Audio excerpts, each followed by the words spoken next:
বন্ধুরা, চলে এলাম আবার একটি ব্লগ নিয়ে। আজ বিকাল থেকেই ব্লগটা স্টার্ট করলাম। আমার একটা কেকের অর্ডার ছিল, অর্ডারটা ডেলিভারি দিয়ে দিলাম।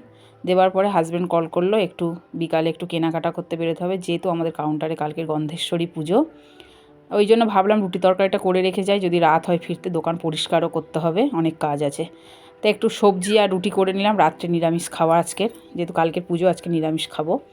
তা ওখানে তরকারিটাও হয়ে গেল, আর আটাটাও মাখিয়ে রেখে দিয়েছিলাম, আর রুটিটাও করে নিলাম।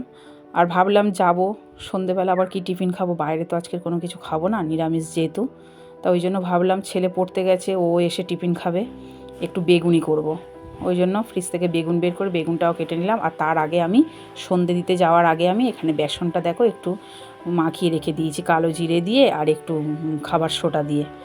আর বেগুনিটাও ভেজে নিলাম। হাজব্যান্ডও এসে গেল, আমাকে নিয়ে যেতে এসছে, তার মাঝে ছেলেও পড়তে গিয়েছিল, সেও বাড়ি ফিরলো। আর একটু চা বসালাম, চাটা এটা টিফিনটা করে নিয়ে কাউন্টারে গেলাম। আসছি পরের ব্লগ নিয়ে।